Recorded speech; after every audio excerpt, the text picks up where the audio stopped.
let me abbreviate that, by the agent. In other words, you came to me and you're just looking to buy a house, and you say, Tom, will you find a house for me? There's a delegation of authority. I say, I'll be glad to do that. There's the acceptance of that authority. Now, we don't have an agency relationship yet, but we started down that road. Then the third component is going to be reliance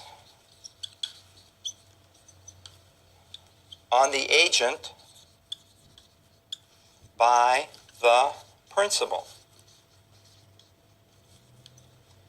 And there's a new word. What do we call the client under an agency relationship? We're going to call that client a principal, or we could call them a client. Customers, by definition, represent themselves. Clients have representation. And clients, or principals, are going to be our clients. So, you come to me and you say, Tom, will you find a house for me? There's a delegation. I'll be glad to. There's the acceptance. You say, Tom, we're relying on you. That's the third component. And then the fourth component is going to be control of the agent by the principal. And there you say to me, Tom, we'd like you to find a house for me. I'll be glad to do that. Tom, we're relying on you. And then, what kind of house do you want? We want a 3-bedroom, 2 bathrooms, 2-car garage. Well, there's the control feature. Now, notice the acronym here. And I'll put it across so it's easier to read. C-A-R-D. C-A-R-D.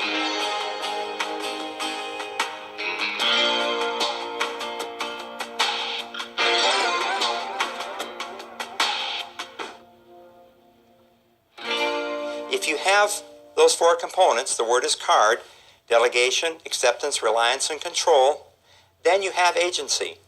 Now that agency could be in writing or it could be through our actions. If we just went through the actions like we went through a minute ago, Tom, will you find a house for me? Yeah, I'd be glad to. Good, we're relying on you. We need a 3-bedroom, 2-bath, 2-car garage. We've created an agency relationship. Now, did we put it in writing? Did we talk about it? No, we have an implied relationship. That's not the kind of agency relationships, by the way, that you want to make. You want to make them in writing. You want an expressed agency relationship. So, having said that, agency relationships between the public and licensees are best established by written contracts, which create that fiduciary relationship that we've just been talking about. Now, let's talk about a subagent. Typically, an extension of the listing agent works with the seller, for the seller, an important word there, works for the seller and with the buyer, a cooperating broker who brings the buyer customer to the transaction. Now, I went through that fairly rapidly because I want to draw it out for you. There's a lot of confusion, it seems, about what subagents are. And it's not a hard concept, but it just seems to create confusion for some reason. So let's put it in writing, see if we can figure it out. We've got a seller up here, and we'll put him in a box, okay? Then we're just going to keep this simple. We'll put a broker in here. And here's our principal. Here's our agent, okay? What do we have here? We've got a fiduciary relationship, right? And we probably created this by what? A listing agreement.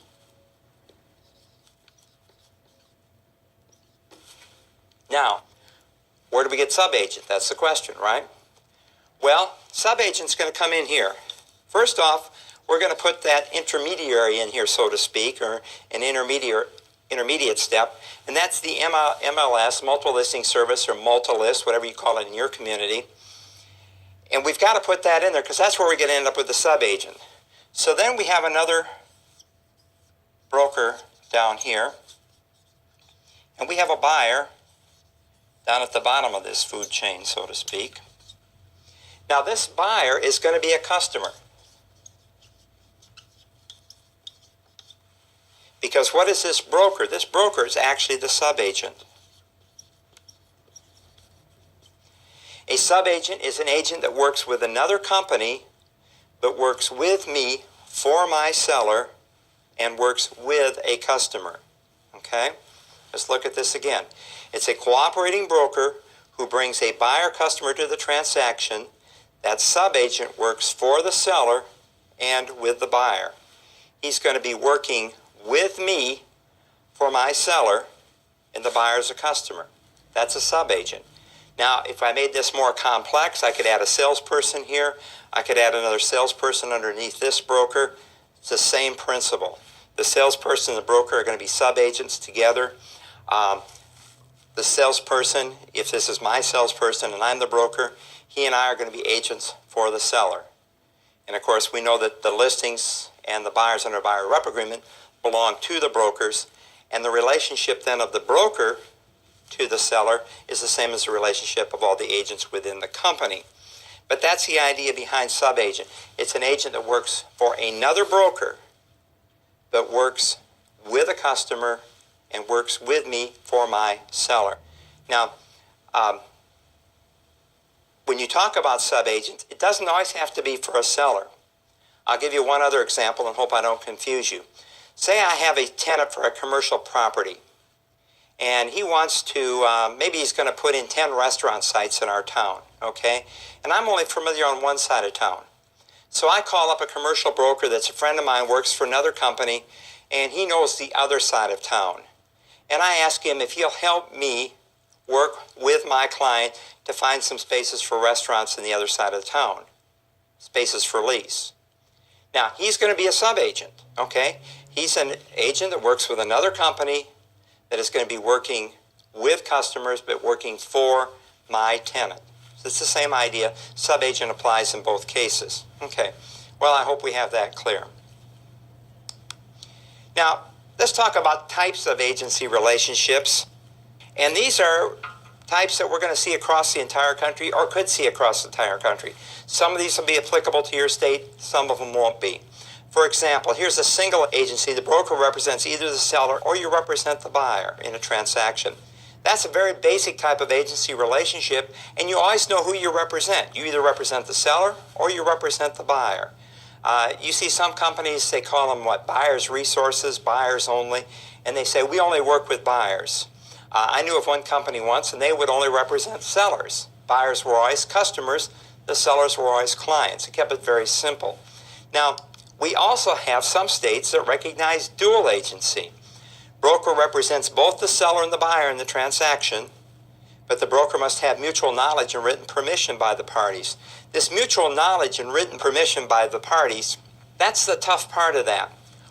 The word we're looking for there, and I'll put it in quotes, is informed consent. Most state laws say that in order to have dual agency, you have to have informed consent. Well, it's tough to define informed consent. Basically, the thought of it is, the concept is that informed consent means that the buyer and seller understand the full ramifications of having one person represent both of them. And maybe they do and maybe they don't, but the states that practice dual agency are trying to get informed consent so the buyer and seller know that they only have one person representing both of them, and it's a more difficult situation.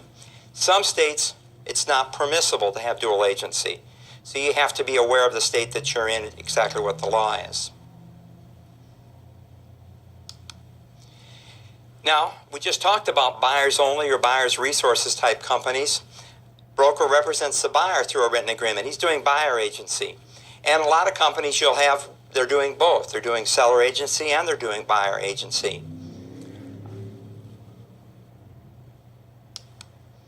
Some states will work with what we call a designated broker. The broker appoints agents within his or her office to represent either the buyer or the seller. And there's some special rules about how those appointments are made and what those appointed agents can actually do in that transaction. So again, wait till you get to the state part of this exam cram and we'll go over exactly what happens in your particular state. Now, there are other states that do transactional brokerage. The broker is not an agent, so the state said you're not going to be an agent for anybody, but you're a facilitator, a non-agent or facilitator for that particular transaction. So the transactional brokers kind of manage the transaction, but they say, well, I don't represent anybody. You know, I'm just doing the deal here, so to speak. Again, some states recognize that. Some states it's not permissible. You're going to have to find out, of course, what goes on in your particular state. Now, we're going to create an agency agreement, typically with a listing agreement or a buyer, or actually we could put /tenant representation agreement there.